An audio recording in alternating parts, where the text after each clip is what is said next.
بسم اللہ الرحمن الرحیم۔ محترم ساتھیوں، جائیداد فدق کا حصہ مانگنے کے لیے جب سیدہ فاطمہ رضی اللہ تعالی عنہ خلیفہ اول حضرت ابو بکر صدیق رضی اللہ تعالی عنہ کے پاس گئیں تو ابو بکر صدیق نے سیدہ فاطمہ الزہرا رضی اللہ تعالی عنہ کو کیا جواب دیا، اور جو روایات پیش کی جاتی ہیں کہ حضرت فاطمہ الزہرا رضی اللہ تعالی عنہ خلیفہ اول ابو بکر صدیق سے ساری زندگی ناراض رہیں، اس کے بارے میں حقائق کیا ہیں اور وہ کن وجوہات کی بنا پر ابو بکر صدیق سے ساری عمر ناراض رہیں اور ان کو اپنے جنازے میں بھی شریک نہ ہونے دیا۔ محترم ساتھیوں، حقائق کیا تھے، اس کے بارے میں آج کی ویڈیو میں جانیں گے۔ نبی کریم صلی اللہ علیہ وآلہ وسلم کے وصال با کمال کے بعد ثقیفہ بنی سعدہ میں انصار کے ساتھ ہونے والے بحث مباحثے میں سیدنا عمر فاروق رضی اللہ تعالی عنہ نے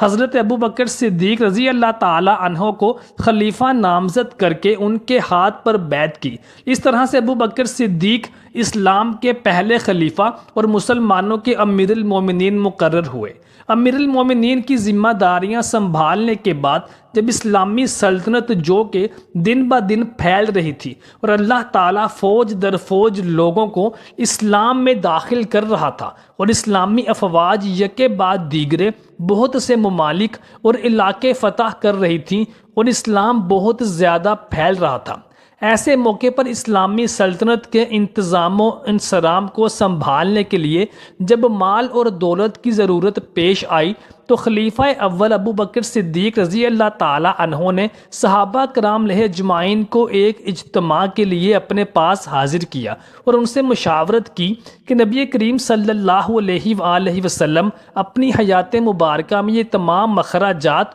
اور انتظامات کس طرح سے پورے فرمایا کرتے تھے۔ تو بعض صحابہ کرام علیہ اجمعین نے نبی کریم صلی اللہ علیہ وآلہ وسلم کے تصرف میں موجود باغ فدق کے حوالے سے سیدنا ابو بکر صدیق رضی اللہ تعالی عنہ کو آگاہ کیا کہ باغ فدق سے آنے والا حصہ جو کہ کثیر تعداد میں تھا، اس کی مدد سے نبی کریم صلی اللہ علیہ وآلہ وسلم ریاست کے انتظامات کو چلاتے تھے، اور اسی فدق کی جائیداد سے جو حصہ نبی کریم صلی اللہ علیہ وآلہ وسلم کو ملتا تھا اس سے آپ بہت سی بیواؤں اور یتیموں کی سرپرستی بھی فرماتے تھے۔ چنانچہ جب حضرت ابو بکر صدیق رضی اللہ تعالی عنہ کو اس کے بارے میں پتہ چلا کہ وہ فدق کی جائیداد سیدہ فاطمہ الزہرا رضی اللہ تعالی عنہ کے پاس ہے تو ابو بکر صدیق رضی اللہ تعالی عنہ نے فوراً اپنے آدمیوں کو بھجوا کر فدق کے جائیداد پر قبضہ کر لیا اور اس سے ملنے والے حصے کو حکومتی انتظامات چلانے میں صرف کرنے کا فیصلہ فرمایا۔ جب سیدہ فاطمہ الزہرا رضی اللہ تعالی عنہ کو خلیفہ اول کے اس فعل کے بارے میں معلوم ہوا تو آپ خلیفہ اول کے پاس حاضر ہوئیں اور آپ نے اپنے اس جائیداد کو واپس مانگنا چاہا تو سیدنا ابو بکر صدیق رضی اللہ تعالی عنہ نے ارشاد فرمایا کہ نبی کریم صلی اللہ علیہ وآلہ وسلم نے ارشاد فرمایا تھا کہ نبیوں کی کوئی وراثت نہیں ہوتی۔ چنانچہ نبی کریم صلی اللہ علیہ وآلہ وسلم کی زندگی میں جس طرح سے فدق کی جائیداد تقسیم ہوا کرتی تھی، میں اپنی خلافت میں بھی فدق کی جائیداد کو ویسے ہی تصرف میں لاؤں گا اور ایک فرد واحد کی ملکیت میں نہ دوں گا۔ محترم ساتھیوں، فدق کی جائیداد ایک ایسی جائیداد تھی جو کہ نبی کریم صلی اللہ علیہ وآلہ وسلم اور صحابہ کرام کو بغیر جنگ کے اور لڑائی کے حاصل ہوئی تھی۔ جب مسلمان اس علاقے پر حملہ آور ہونے کے لیے تیار ہو رہے تھے تو یہودیوں نے مسلمانوں کے ساتھ صلح کر لی اور اس فدق کی جائیداد میں سے حصہ مسلمانوں کو دینے کا معاہدہ کیا۔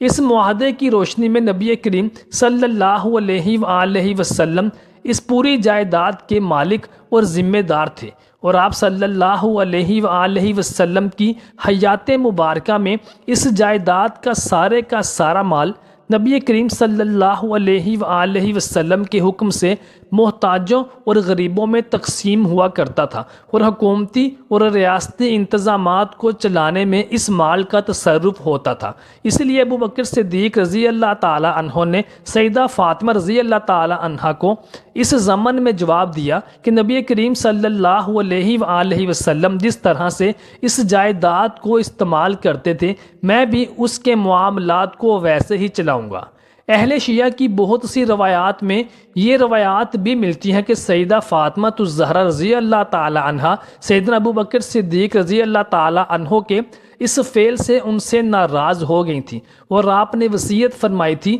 کہ میرے جنازے میں بھی سیدنا ابو بکر صدیق کو شرکت نہ کرنے دی جائے اور رات کے اندھیرے میں میرا جنازہ پڑھایا جائے۔ یہی وجہ تھی کہ خلیفہ اول سیدنا ابو بکر صدیق کو سیدہ فاطمہ الزہرا رضی اللہ تعالی عنہا کے جنازے کی خبر بھی نہ دی گئی، اور سیدنا علی المرتضیٰ رضی اللہ تعالی عنہ نے ان کا جنازہ پڑھا کر ان کو دفن کر دیا، جبکہ امام طبری، ابن خلدون اور ابن تیمیہ کی بہت سی روایات یہ کہتی ہیں کہ سیدہ فاطمہ الزہرا رضی اللہ تعالی عنہا سیدنا ابو بکر صدیق رضی اللہ تعالی عنہ سے ناراض نہ رہیں بلکہ ان سے راضی ہو گئی تھیں۔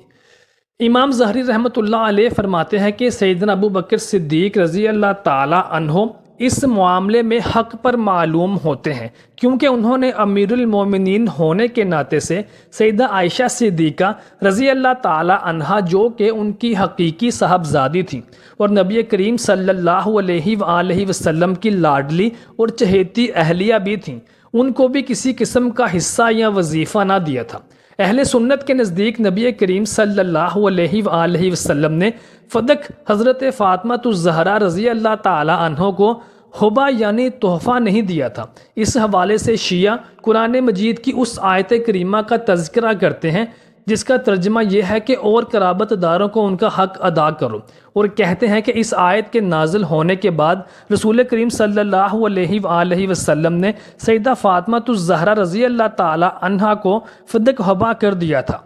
اہل سنت کے مطابق اس روایت کے حوالے سے جو روایات نقل ہوئی ہیں ان میں عطیہ العوفی نامی ضعیف راوی بھی موجود ہے، اور یہ آیت چونکہ مکی ہے اور فدق تو بہت بعد میں دور مدینہ میں مسلمانوں کے قبضے میں آیا تھا، لہٰذا شان نزول کے حوالے سے بھی یہ بات درست معلوم نہیں ہوتی۔ صحیح بخاری المستدرک الحاکم کی صحیح روایات کے مطابق سیدہ عائشہ صدیقہ رضی اللہ تعالی عنہ ارشاد فرماتی ہیں کہ باغ فدق کو لے کر ابو بکر صدیق اور سیدہ فاطمہ الزہرا رضی اللہ تعالی عنہ کے درمیان کچھ اختلافات پیدا ہوئے، جن میں ابو بکر صدیق رضی اللہ تعالی عنہ کا موقف یہ تھا کہ نبیوں کی کوئی وراثت نہیں ہوتی اور نبیوں کا سارا مال نبیوں کی وفات کے بعد امت کا اور غریب اور محتاجوں کا حق ہوتا ہے، جبکہ سیدہ فاطمہ الزہرا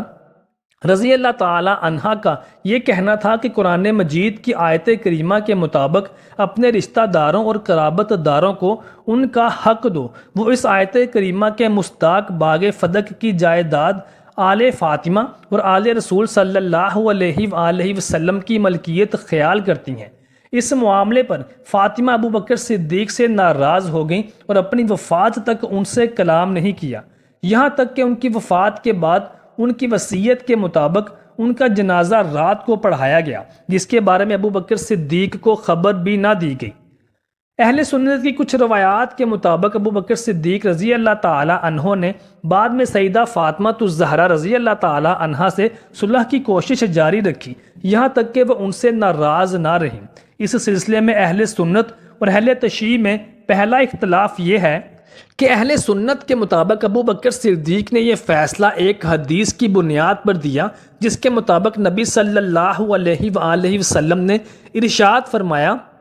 کہ انبیاء کے وارث نہیں ہوتے اور جو کچھ وہ چھوڑ کے جاتے ہیں وہ صدقہ ہوتا ہے، جبکہ اہل تشیع کے مطابق یہ حدیث ابو بکر صدیق کے علاوہ کسی اور نے روایت نہیں کی اور یہ فیصلہ درست نہیں تھا، کیونکہ قرآن مجید کی کچھ آیات مقدسہ میں انبیاء کی وراثت کا ذکر ملتا ہے۔ دیگر یہ کہ فدق محمد صلی اللہ علیہ وآلہ وسلم کی میراث نہیں تھی بلکہ ہبہ کی وجہ سے فاطمہ الزہرا رضی اللہ تعالی عنہ کی ملکیت ہو چکی تھی۔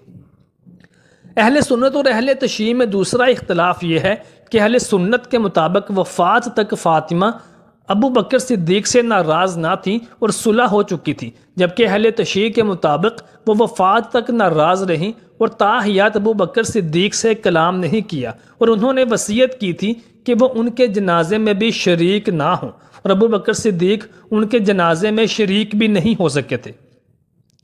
محترم ساتھیوں، اب یہاں پر سوال یہ پیدا ہوتا ہے کہ سیدنا ابو بکر صدیق اور عمر فاروق رضی اللہ تعالی عنہ اور عثمان غنی رضی اللہ تعالی عنہ اجمعین نے اگر سیدہ فاطمہ کی اولاد کو باغ فدق میں سے حصہ نہ دیا تو جب حضرت علی رضی اللہ تعالی عنہ اور امام حسن مجتبی علیہ السلام مسلمانوں کے امیر المومنین مقرر ہوئے تو تب انہوں نے اس جائیداد کو اختیارات ہونے کے باوجود آل فاطمہ الزہرا کے لیے مخصوص کیوں نہ کیا،